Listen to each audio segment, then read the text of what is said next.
Well, Becca, welcome to the podcast. We have Becca Singer here, you guys. I'm so freaking excited.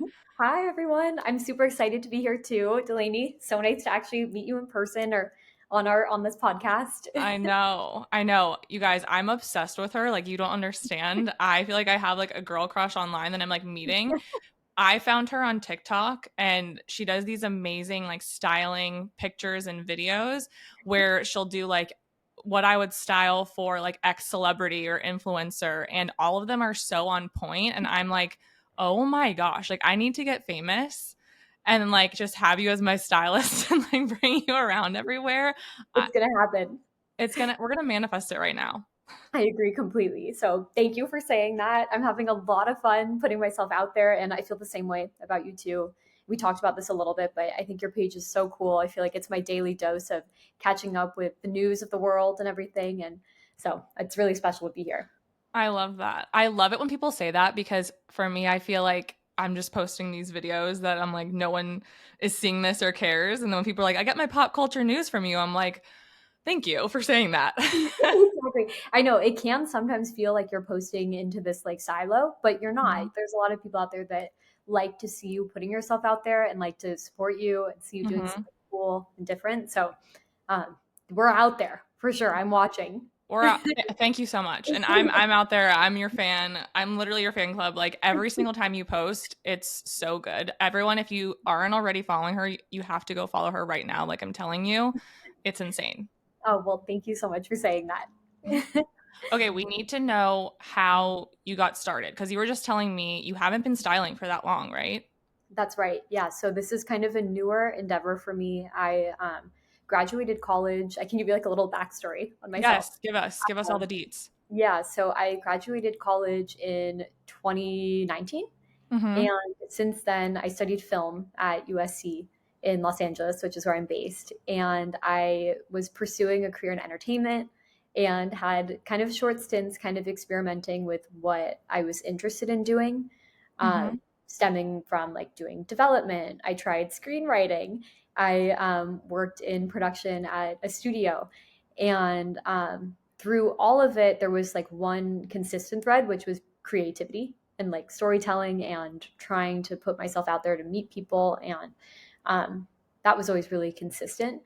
And while I was at my last job, I started a really small, and we didn't really touch on this. I started a small online business brand for pickleball apparel, and it was kind of a really cool thing for me because it was not really done with the pursuit of like starting a brand formally. It was more just for fun as a creative side project for myself to do while I was working.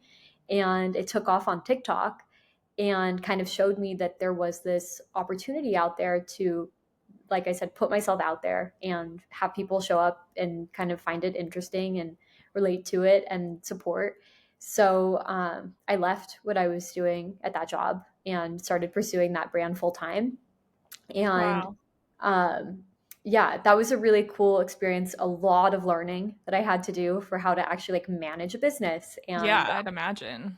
yeah, and like work with a graphic designer to do kind of like silly, quirky graphics for pickleball. Mm-hmm. And so that was really cool.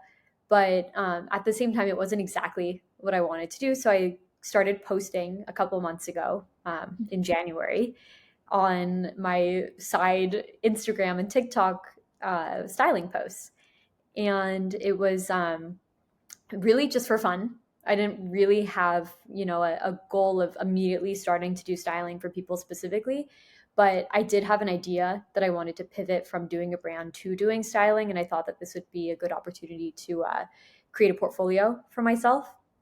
So I Yeah. started posting consistently. I had a really, really good friend of mine encourage me to do it after he found my account that I hadn't told anyone about.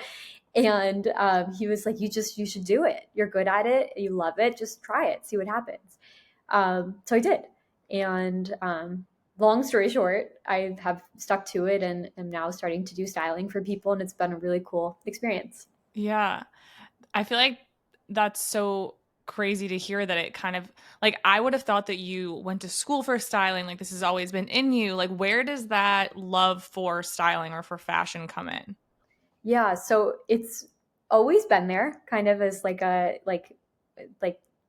thing that manifests every day and deciding what I'm wearing. Right. But when I was younger, in like elementary school, the end of elementary school and middle school, I started a blog, a fashion blog, and it was a blog spot, and I just posted into the internet, like kind of like you're doing, like news and fashion Mm-hmm. and things like that, or like releases from brands, what their styles were on the runway.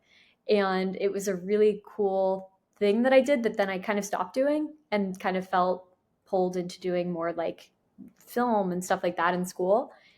And then kind of came back to it just by dressing myself, going to work every day Yeah. and having a lot of fun with it. So do you have any like formal training in this, or is this really just all based of like your own creativity? Yeah, it's no formal training. I really just from observing people, like seeing what people are wearing, staying on top of trends, and experimenting with myself. And yeah, just finding people online that I'd like to emulate in terms of like their career path, or like the way that they dress themselves. Yeah. But no formal training. That blows my mind because I feel like people literally go to school for what you're doing and go to like a 4-year university to have this talent. And it's like every single thing is on point. And I think partially too, whenever I like see these posts of yours, like I follow a lot of the people that, you post about like Wishbone Kitchen, Meredith, Mhm. right? Or like Yeah. any of these celebrities or influencers that I love, and I feel like I know some of their personality, and that makes it hit even more because I'm like, this is so spot on, and I feel like these people would actually like them. Like Serena Kerrigan, that was amazing, the Bridgerton one that you did, and she liked it. I know, I saw that. That was like, oh my God, I threw my phone. I'm like, I'm like literally wondering, like, are these people messaging you? Like, do you get messages about this? Um, I've not gotten a message from anyone like that, like not from Serena Kerrigan or anything, though it is a goal of mine, and she is the queen of confidence. So I think one day it will happen. It But will. but for now, I've gotten a lot of messages from people that have seen my posts and kind of had it resonate with them, and that's been really cool and really special. And I feel like that's also like a really valuable and sacred thing between people, where someone feels comfortable reaching out and trusting me with their style. But I have a lot to learn. I, like you said, I haven't gone to school and I am just starting out. So I think it's been really fun to explore how to do styling and how to work with people and what kinds of things to ask them. But I definitely have a lot to learn. Yeah, I mean, this is just, it's crazy to me because I feel like you have such like a natural knack for it. So when people reach out, like, and you're working with these people, what's your typical process? Like, are you having a call with them to like see what they like, or how does that work? Yeah, so usually when someone will reach out, we will have a kickoff call on Zoom. And it usually lasts between like 30 to 45 minutes, where I get to know the person. We do like a kind of like a load of questions that I have for them. And I really just try to get a good feel for their personality, their sense of style, what they're looking for, what they feel confident in, what kinds of, things they might want to explore but are uncertain about. And then we Love tap that. into what their budget is and things like that. And I really try to get a good feel for them. Um, and then we'll agree on how many looks I'm doing for them, and I'll deliver to them, and then from there do rounds of notes to kind of better capture, what they're looking for. That's crazy. So are you sending them these like via text, email? Like, are you creating them like you create for your Instagram and your TikTok and sending them over and saying, hey, like, let me know your edits on this essentially? Essentially, yeah. So usually the first round, I'll do my best guess. So it'll be based off of our conversations and what I've seen of them online, and what they've told me over our Zoom. And from there, I'll ask for them to give me as many notes as they have. The more, the better, so that I can kind of color in what I could do better.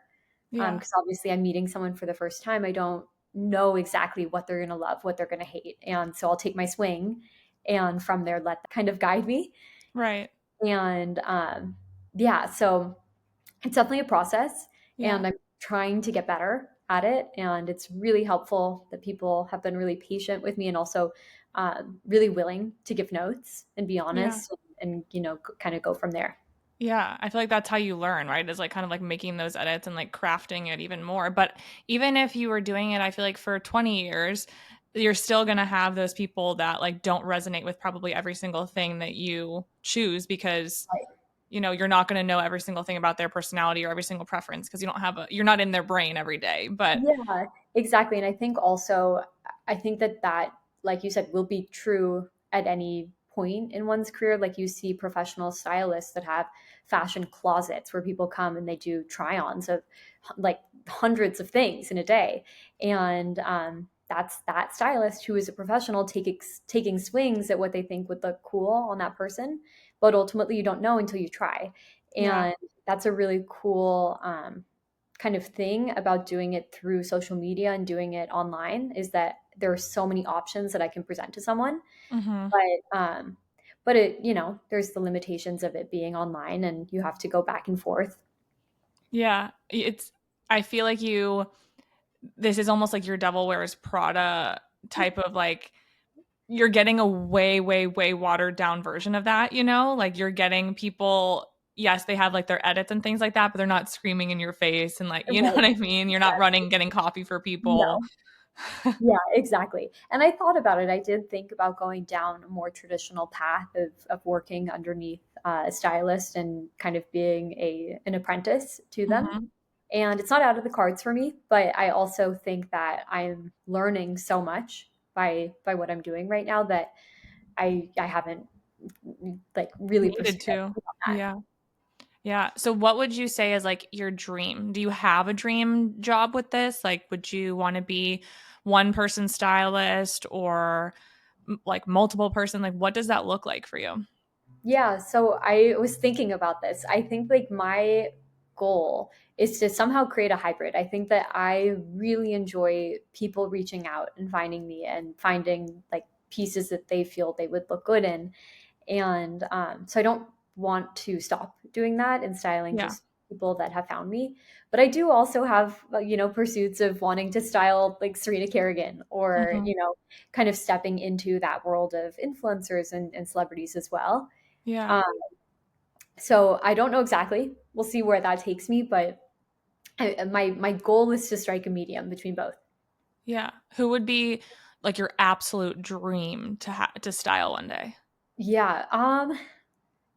Okay. For right now, my immediate moment, it's Serena Kerrigan because I feel like Wow. I have tapped into her style and I'm trying to explore it more. I also would love to style Jake Shane. I think that he has a lot of potential to choose some really cool pieces in his wardrobe, and he's starting Hmm. to put himself out there more. Obviously, everyone loves him, and Yes. I think he would be really cool to style. And maybe Rob Kardashian. I I was trying to think like I think that his sisters are really out in the spotlight and he is too, but I feel like he doesn't really get the kind of visibility that they get and I don't know Yeah. if it's because he's not given the platform or I don't know. Obviously he has an interest in fashion. He does have or had a sock brand. So I think that there's a lot of opportunity to do something kind of cool with his wardrobe. Yeah. So do you feel like your interest is more so in people that are like looking to find what their fashion sense is or what their style is rather than people who have already like an established, very, very defined sense of style? That's a good question. I don't know. I think like in a way, because fashion changes so much, like from season to season, everyone is almost always trying to find their sense of style and kind of finding like what they feel best in. So I don't know. I think like I'm open to the idea of helping someone kind of find that fashion voice, but I'm also open to someone who is an established style icon that, I could play a part in helping further Yeah. them down that line. Yeah. What would you say to like someone that has absolutely no idea where to even begin with finding their sense of style? Mm, I don't know. I mean, I think the most important thing is like first and foremost to have fun with your Yeah. fashion, with your style. And in that, take risks and kind of explore what you feel good in, what you don't like, and kind of toe that line. And um, what's great about doing that online is that when you buy online, you can return. So Hmm. try it and then there's no harm, no foul. You can always return it. Um, and yeah, I think that the most important thing is to have fun and find people, out there online that maybe are inspiring to you, and try to Yeah. style yourself after them, or yeah. How do you feel like you found your sense of style? Because before this, we were talking about the fact that you grew up in LA, you lived in New York, like you were the one who said like I want to move to New York, and then your family moved to New York and you went to middle school and high school there. So like did that play a part in, seeing people in the fashion industry or just seeing fashion that you enjoyed and being around that? Or where do you feel like that came from or your specific style came from? Yeah, I mean, I think without question, my sense of style has come from my mom, for sure. Every time I buy something or think about what I'm going to wear, she's always the first person I ask, and she's always the closet that I raid first when I'm looking for something new to wear. Love it. But beyond that, I think growing up for a brief period of time in New York City also played a really big part in that, where all of a sudden I went from LA, which can sometimes feel like a very like when you grow up in a certain community, like it's very close to that community that you grew up in, versus in New York, you are truly at the crossroads of the world, where you have Mhm. exposure to so many people and experiences and styles. And so I think being there definitely played a role in kind of being more likely to take risks than what I was wearing, and have fun with crazy makeup and wearing go-go boots out to dinner. Um, I love so that. yeah, but I think like at my core, my mom is the person who instilled that in me. When you were going to school in New York City, did you go to a school where you had to wear a uniform? I did. Yeah. So actually the school that I went to is the school that inspired Gossip Girl. So So which you really were is a like, good or bad I want thing. to live that lifestyle. And then you literally went there and you lived it. Precisely, yeah. And so, yes, so there was a uniform. There were a lot of rules to break in the in the uniform. I always have gone to a school with a uniform that was required. Um, a fun fact is actually the middle school that I went to, the girls weren't allowed to wear ties, and to me that was really offensive. I was a girl who wanted to rock a tie and wear like a kind of a big billowy button down t-shirt, Yeah. so I started wearing a tie, and it was a really big scandal. Like I was sent to the principal to have a conversation about wearing the tie, and ultimately the rules were changed and girls were allowed to wear tie, and I wear ties and I strutted in in style. But yeah, You were like the pioneer. uniforms have always been a problem for me. Oh my gosh. That's great. So how did you spruce up your uniform? Like, did you like change up your hair, your makeup, or did jewelry, or were you even allowed to wear jewelry? Yeah, so it always like it changed as I got older, but I remember like one of the first rules that I tried to change was when I was really little at school, you could only wear sneakers. And at the time, Converse sneaker heels were becoming a thing. So I started showing up to school wearing like a micro heel, nothing crazy, but like, 2 inches. And so that was one example of like pushing the boundary a little bit with the uniform. The tie was a really big one for me. And yeah, just kind of finding ways to be different, wear, fun sweaters over the required uniform, wear like socks, like things like that, to kind of just try to do something different. Yeah.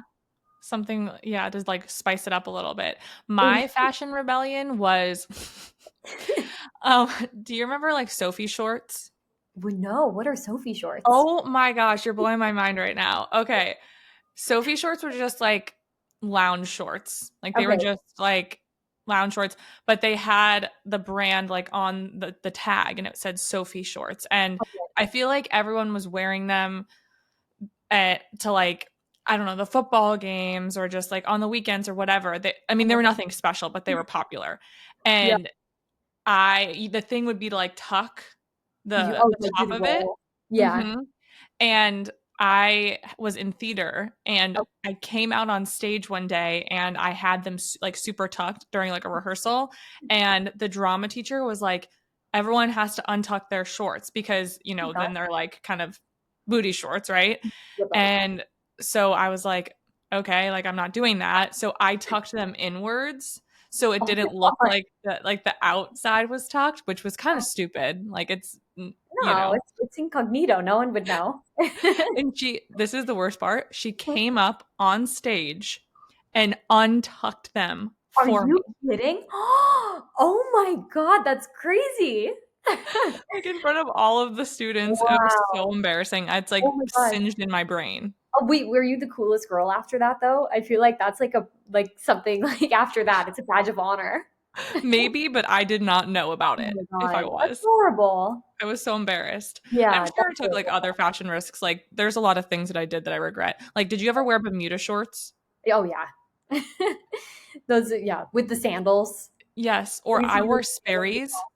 Okay. Oh, Sperry's were cool. I used to wear them too. Okay. So they were cool. Was that when you were living in LA? No, in New York. Oh my I gosh. would wear like the Sperry topsiders with our uniform. Yeah, yes. Oh my gosh, we were obsessed. This is when I was living in North Carolina, and Okay. I felt like it was so beachy and like, Sperry's, and I would wear Right. them with my plaid Bermuda shorts. I look back and I'm like, "Oh gosh." Yeah, it was cool at the time. That's Yeah, the thing too about like what you're wearing. Sometimes it can just be cool for the moment, right? Like you don't have to look back and be like, I love this, but at the time you probably felt amazing. 100%. What do you think we're gonna look back on in like 5, 10 years now and be like, "Why? Why did we wear that?" The very first thing that popped into my head are the like crazy chunky dad shoes. That to me, I was never on board with, but I feel like we will look back on those and be like, I don't know about that. What do you think? Yeah, I can kind of agree with that. I don't know why I definitely see that, like especially the really chunky Hmm. white sneakers. Yeah, I also kind of think the ballet flats, like I don't know, I think those are kind of timeless in a way, but I think there's certain trends with it that I'm like, will we always think this is cool? right. Yeah, like I wonder in that vein about the mesh ballet flats. Like I think Hmm. some of them are really cool, but there's one that is white, and so when you wear it, it's like essentially clear. And I wonder about that. Like if we're gonna look back and be like, our feet were really out there. Yeah, I know. And I just got a pair of mesh belly flats, but like I can only wear them with very specific shoes, I feel.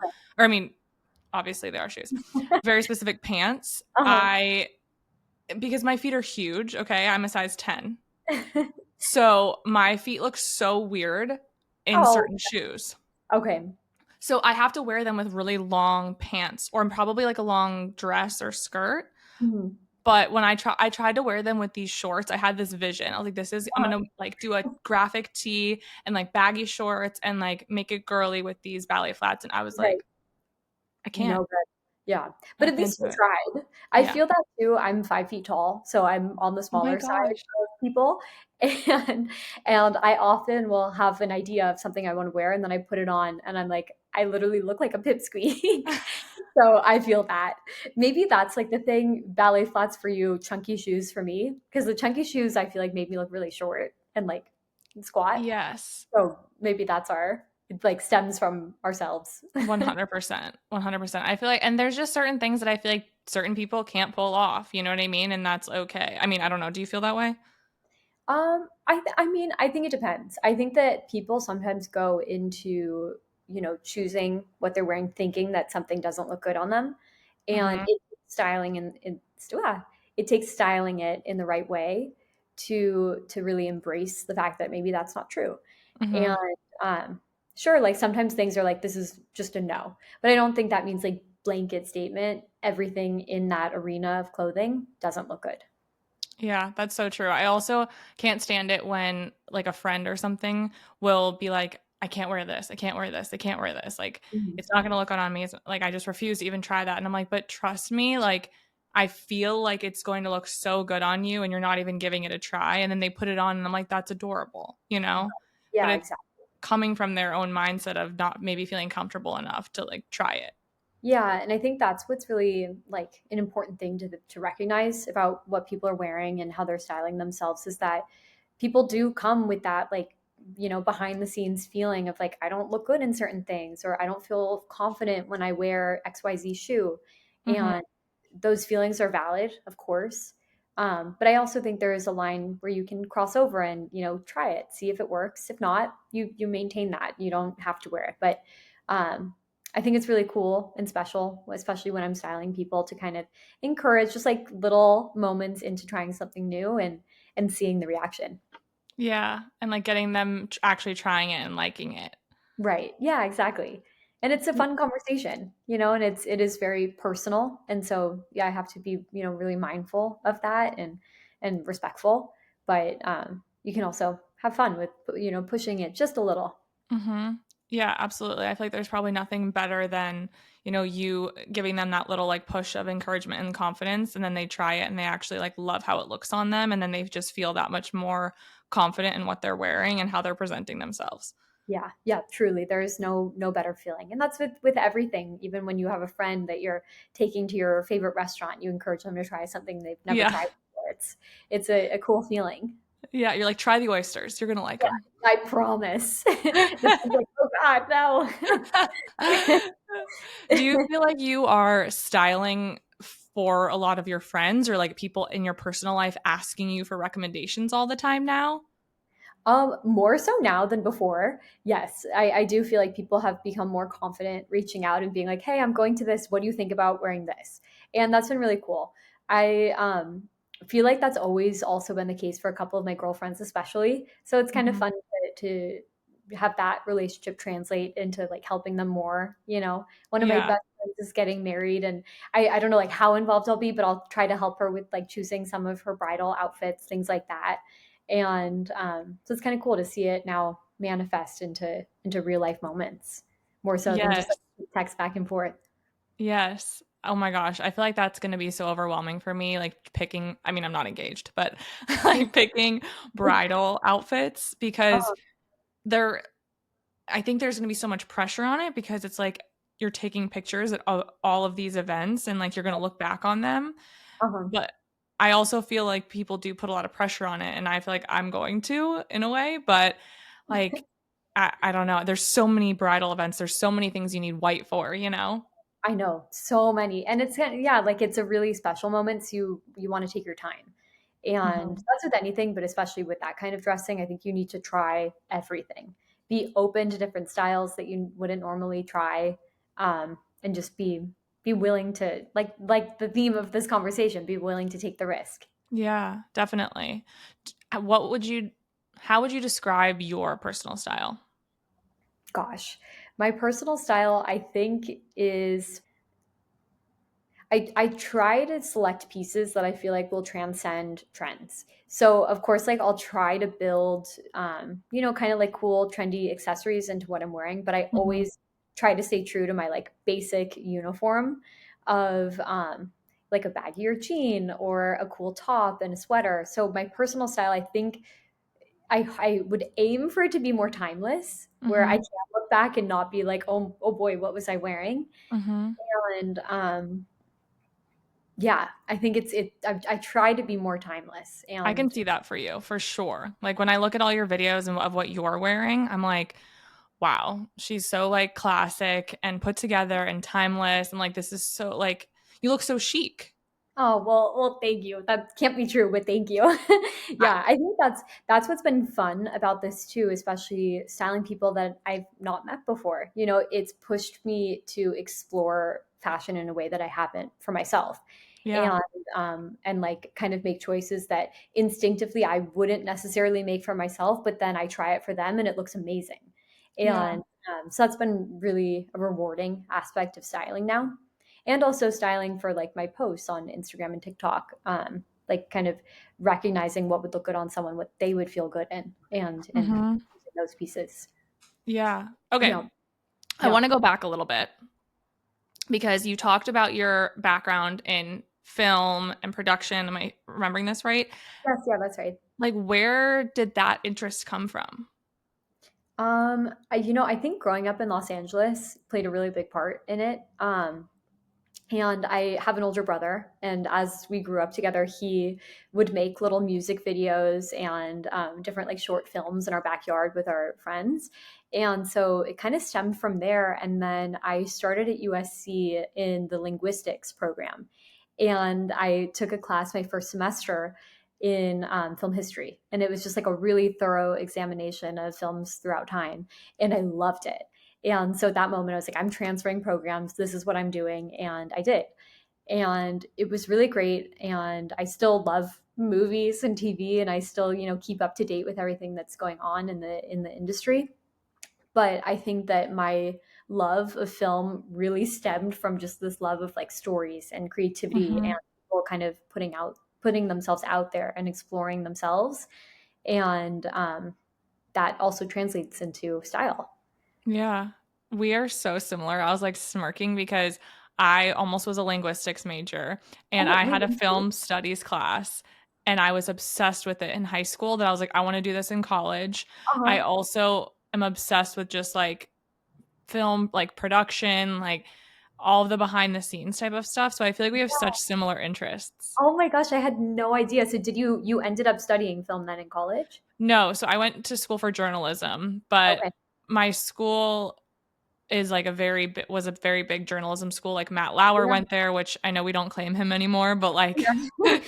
Still, it's a big deal for yes. And yeah. actually like there's so many problematic people because Harvey Weinstein actually Oh, was great.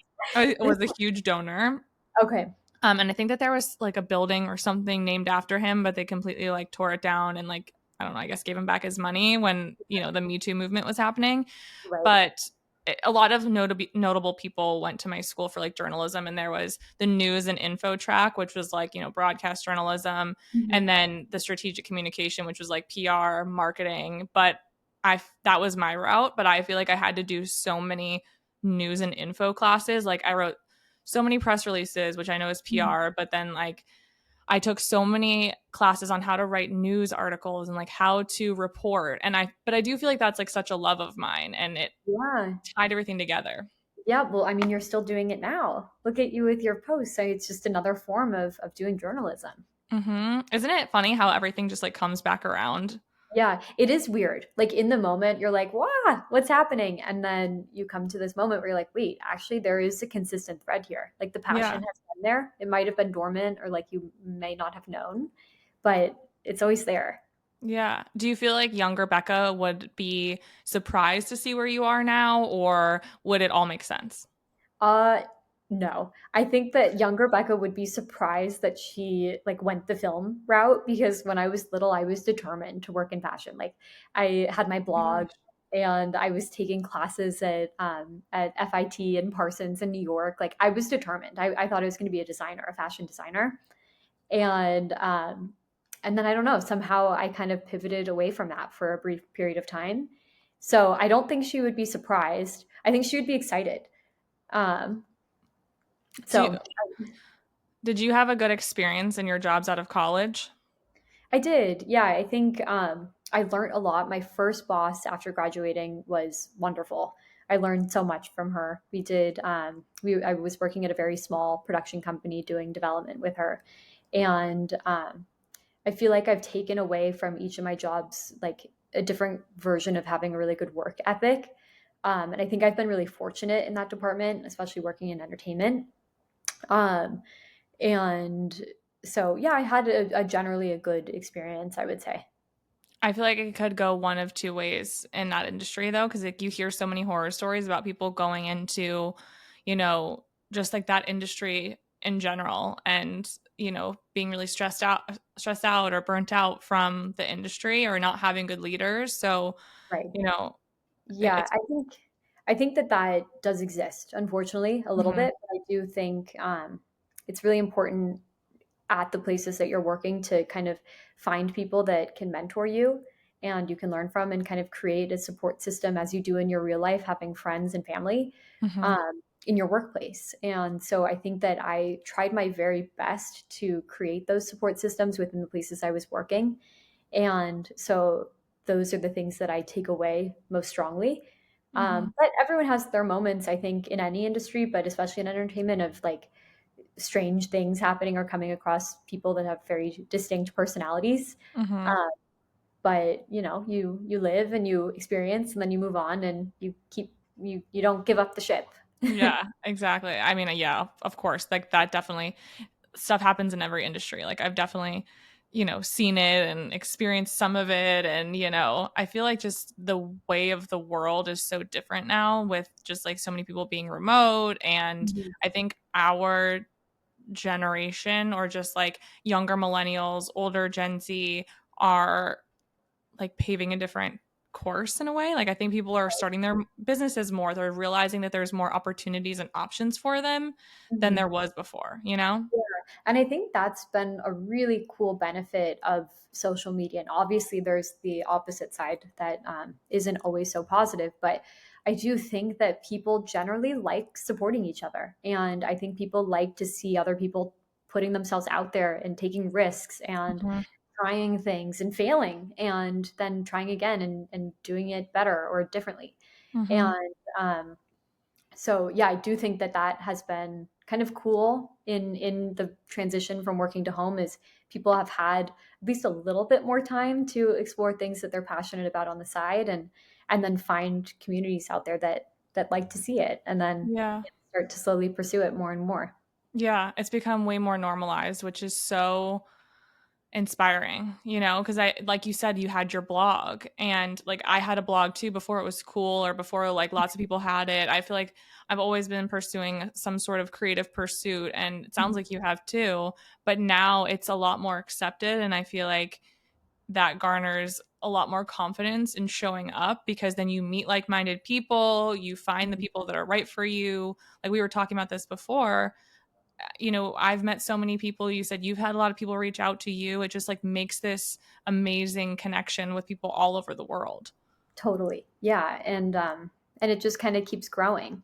Yeah. I think that's been a really cool part of TikTok specifically is Hmm. like people have started to feel more comfortable putting their personalities out there Hmm. online.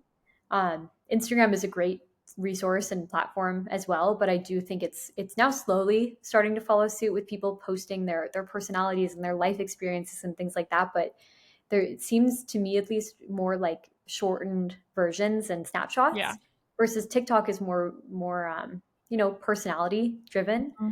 and that leads to creating more of a feeling of community. And again, I have Hmm. to asterisk that by saying that there's the opposite side of that spectrum, but at least so far for me personally, I don't know about you, but I've been lucky to find really cool people out there like you, like doing this. We Yeah. never could have done this 10 years ago. Yeah, absolutely. I'm curious for my own knowledge. Um, and honestly, this will help everyone, but you see so many things on social media about people buying all these different articles of clothing, doing their hauls, like posting nonstop about all of the stuff that they bought. And it's like, in my opinion, consumerism to the max. And I'm like, oh my gosh, I feel like I can't keep up. Mhm. And like, nor do I want to spend all of my budget on just like buying clothes all the time. I'll never be able to do anything. Right. So, what are your tips for filtering that out? And like, what advice can people take from social media or these hauls or whatever, and then what can they leave to the wayside? Sure. Yeah. I mean, I can tell you from my experience styling people and my approach to styling these people is kind of choosing pieces that I think can translate across all of the outfits and Mm-hmm. trying to find like my like tentpole items within the outfit that can go to the other outfits, if that makes sense. So like a really cool pair of pants that can be worn these different ways or things like that. And it's hard, I think especially with like the amount of trends that are out there and pieces that are of the moment and look super cool, you want to just like naturally bite into it and try it, and that's okay. And like I think it's also it's okay to encourage yourself to do that, but I think there has to be a happy medium where you also like build your way into a wardrobe that you're confident like piecing pieces together. Mm-hmm. So I guess my takeaway from that is doing it slowly. I think like my approach is to find something that I really like, and if I love it, I'll take the bait that I should invest in that piece. But otherwise, I'll try to sit on it and think about it. I'll probably show my mom or a friend, and and then like make sure that it's something that I really feel would benefit my wardrobe. Another tip that I saw someone else give on TikTok, and I can't remember the creator, otherwise I would credit them now. But is as you're kind of going through your day-to-day life and you're dressing yourself, if you like try a t-shirt on and it's got a stain on it, or like you try a pair of pants and there's a hole or something, or you're just over that item, instead of putting it back in your closet and then like doing your spring cleaning and getting rid of it, this creator recommended just getting rid of it in that moment or putting it to the side and making a list on your phone for like the next time you're at the mall or next time you're perusing online, and slowly like filtering those pieces out and then building them back in. And I thought Yeah, that was really helpful. That's a tip that I need to take to heart more. But it's hard, you know. same. But yeah, so I think those would be my takeaways. I don't know. Yeah. What do you think? I I feel like I operate by buying the expensive things that I know I'll get a lot of use out of. Mhm. And then if it's something that's like more trendy or like, I don't know if it's gonna stick around for a long time, then I'll buy like a cheaper dupe or something like that. Like Yeah. I'll go on Amazon. Right. Yeah, I think like that to me is like I'll try to find cool pieces. Like for example, like there was a Prada suede jacket that I loved. I don't know if you know the look I'm talking about, but on the runway they styled this like oversized Prada suede blazer with a gray sweater and a white floral applique skirt. So it's Hmm. like really cool, lots of contrast in the outfit, but the jacket is obviously Prada, so it's expensive, and I wasn't ready to make that investment. So I kind of just recognized that that was a piece that I thought would be beneficial to my wardrobe.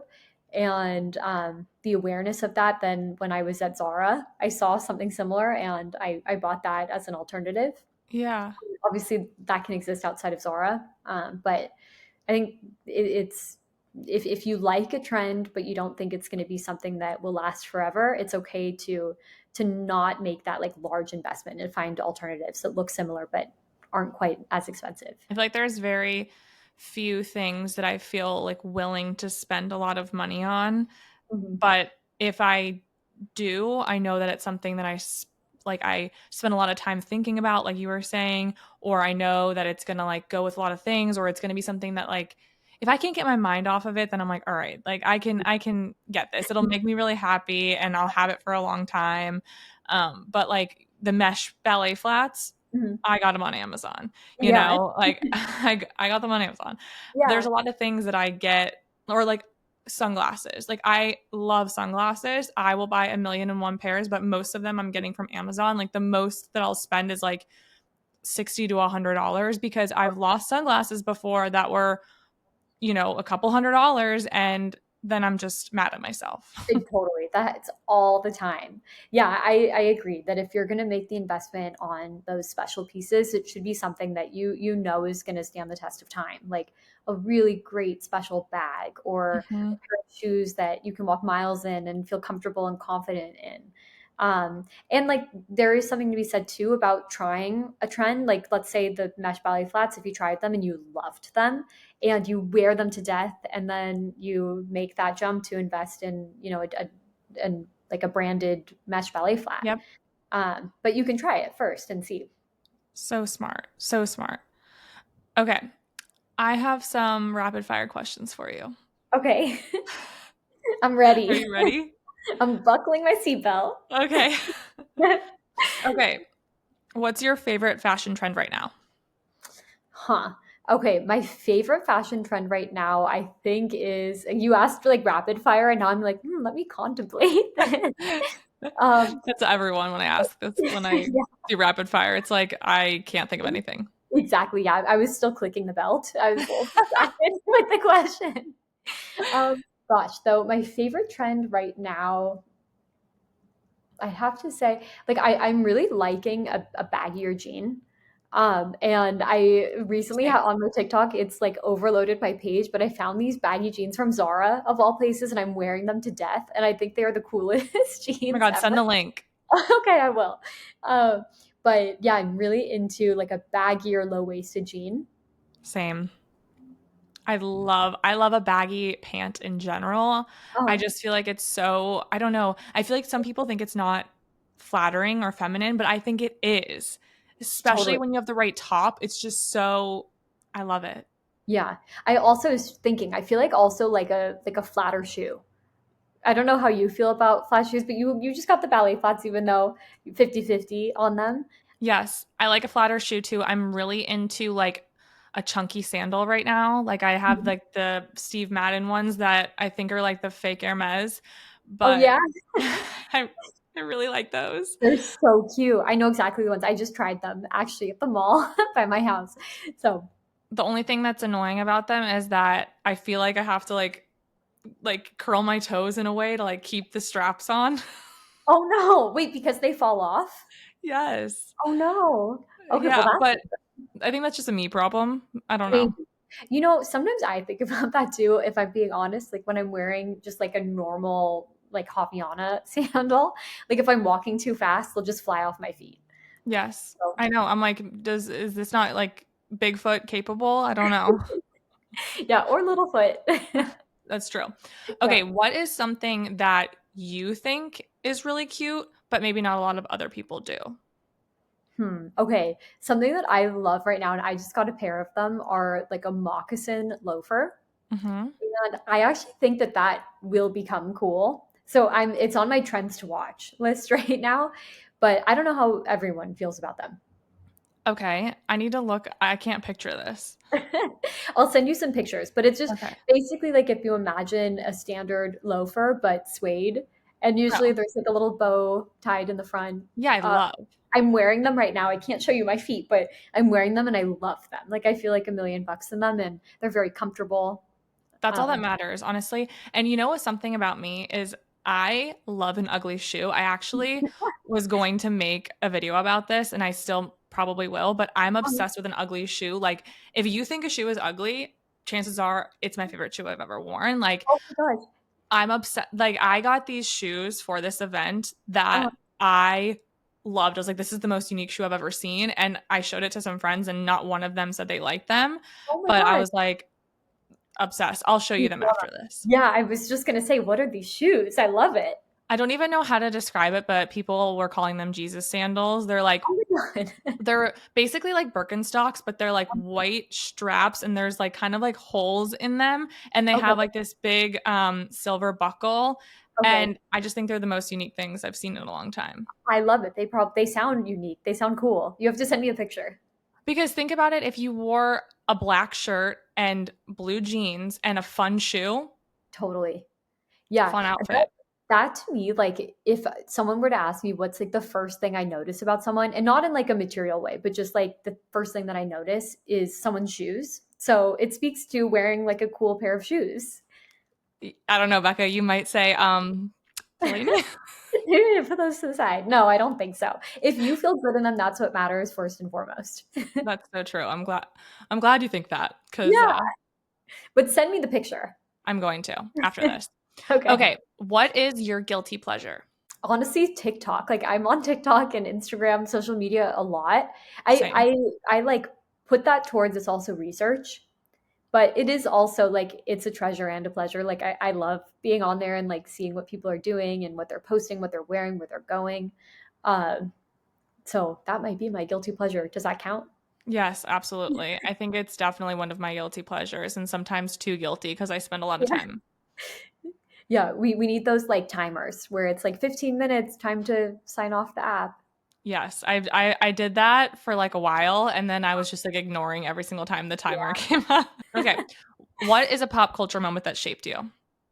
Okay. Pop culture moment that shaped me. I guess at the beginning of this, I mentioned Gossip Girl, like that show coming out, and it kind of transformed, where I saw my life going. So that kind of encouraged me to like wear cool things and want to live in New York and kind of go live a city lifestyle. I don't know, good or bad, but Mhm. that was definitely like a thing in pop culture that inspired me. Do you think you're a Blair or a Serena? Oh, good question. I don't know, honestly. Maybe a combination of both. I would like to be a Blair. Like I love her personality and her Hmm. spark, though maybe I'm a Serena in terms of like her gentleness and her personality. I don't know. Do Okay. you have one? Who's you? Who are you? I think I'm probably more of a Serena. Okay. Yeah, I see it. Yeah. But I don't know. It's been such a long time since I've like watched or rewatched. I'm kind of feeling like a rewatch is in my near future. Yeah. It's a show that you can return to and it feels timeless. Yeah. You know So, what's like a really big inspiration for me is Sex in the City. oh my God, me too. I actually just started rewatching it and I Same. love it. Oh, really? Where are Yes. you at? You I like think season I 1? just started the second season, Okay. so she just broke up with Big for the first time. Oh, okay. Oh, that's tough. Yeah. I Um, I can't. I also am one of those people that loves And Just Like That. Like I know oh, not everyone likes it. yeah. It's a controversial one. I Yeah. started watching it and I enjoy it for the familiarity of the characters, though I don't love it, but I watched it. Yeah. I guess love is probably a stretch, but I don't hate it like a lot of other people do because I will do anything just to like have them on my screen in any Totally. capacity. Like Yeah. and I love that they didn't like move to like Virginia or something. Like you know how they had Aiden move to Virginia. Like they're still all in the city. Like it's the Mhm. essence is there, but yeah, they've changed a lot of things that are kind of annoying. Exactly. Yeah, the changes we have to forgive to get like the to the root of the characters and their souls and who they Yeah. are, and that part is nice. The familiarity is cool too. How would you describe yourself if your life was a movie and you were the main character? Oh boy, wow, that's a good question. I mean, I think that my mission in life is to try to put myself out there in a way where I can meet people, connect with them, hear their stories, and try to like, I don't know, find ways where I can, I don't know, make an impact. Does that make sense? Yeah. And so I've tried doing that. I'm not pitching this movie well, but I think for me, I've tried doing that through entertainment and storytelling and film, and now I'm trying to do it and capturing that in fashion. Um, and so I don't know. I mean, I think my story is that of a girl who is just trying to figure it out and follow her passions and has a really good support system of family and friends that has encouraged me to try and believe in myself. Yeah. And it's not always easy. Like it sounds great and like it's Mhm. scary. So that might be like the struggle in this movie is like there is that like internal struggle of like, do I do this? Will it be okay? Like, how will people respond? But I Yeah. think ultimately that's been what's really cool about this is like there has been a cool support system out there and people that, you know, can relate to what I'm posting. So Yeah. I don't know if that's horrible. I have a background in writing and I did not pitch that well, but that would be my story. No, that's amazing. I love this. And I love that you added the struggles in because, and you have a lot of really amazing supporting characters too, it sounds like. Yeah, I think like that to me is really important. Like is meeting people along the way and treasuring those relationships with people and I don't know, and like supporting those people back. But Yeah. yeah, I think finding a support system can be in your friends, it can be in your family, it can be in lots of different capacities. But I think it's important to find those people that can cheer you on from the sideline. Yeah. 100%. I feel like you and I are so similar because you've mentioned storytelling a lot and I only recently realized that this was like a strength of mine, but like ever since I was a kid, all I wanted to do is just be able to like if I could meet someone and immediately know everything about them from like childhood until like where they are now, I would. And maybe that's like part of the reason why I do what I do and I love having a podcast is because I get to like learn people's stories. And I feel like it's so fun telling stories. And like that is in itself a strength, but it's so hard to put your fingers on that. Totally. And some people are really good at math, some people are good at styling, like things that you can see and do, but when it's something that you really can't put your finger on, it's like hard to recognize that and like pitch that about yourself. Right. Well, I can say that I was nervous coming onto this podcast today. It's the first time I've ever done something like this before. And from the second you popped into this chat, I felt comfortable. Like you create a really nice environment for people like me to come in and talk about something that they love and feel comfortable doing that with you. So you do a good job at it. So Well, you I definitely like appreciate have your that. finger on the pulse of it. So Thank you so much. I literally I want us to be a duo. Like we're both like at the peaks of our career, I love like it. we've blown up and you're my professional stylist. I'm taking you with me on trips. Like Yes. I let's see it. manifest it. I think it's gonna happen. I Me like too. truly do think like I think that's another thing I've taken away from this experience is like it can happen. It's Like possible. yeah, totally. And like I think for me like something that I've always lived by is like you want to dress the part you want to play.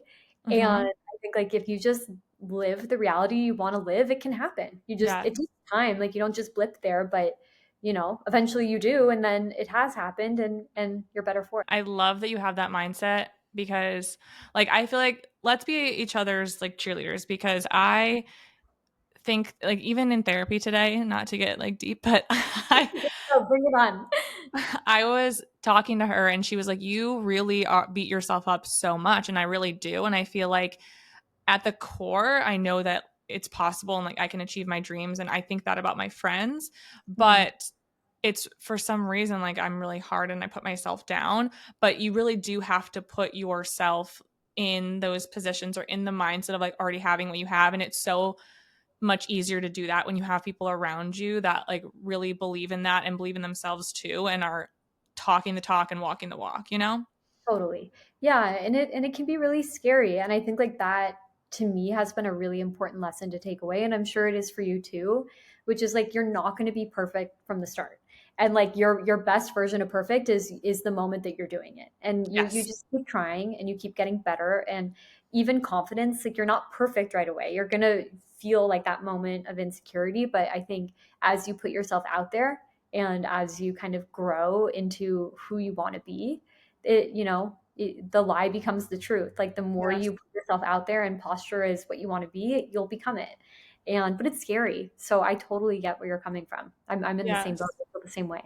I love the question or that line you just said. Your best version of perfect is the moment you're in. Is that what you said?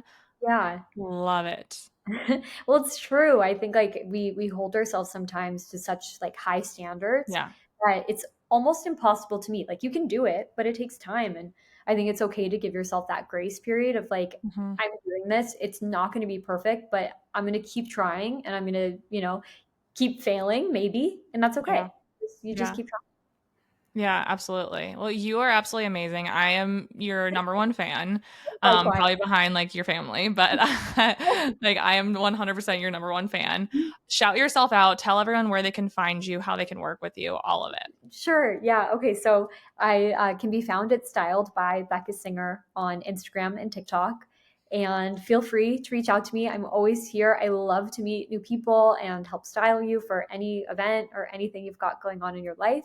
And yeah, it was so nice also to just meet you, Delaney, and be on this podcast. And I'm excited for the friendship we have now. I know. I'm like so excited. Like it's been such a pleasure to meet you in real life. And well, not yet. Not It yet, will. but one It day will we happen. will. It's going to happen. It's gonna happen.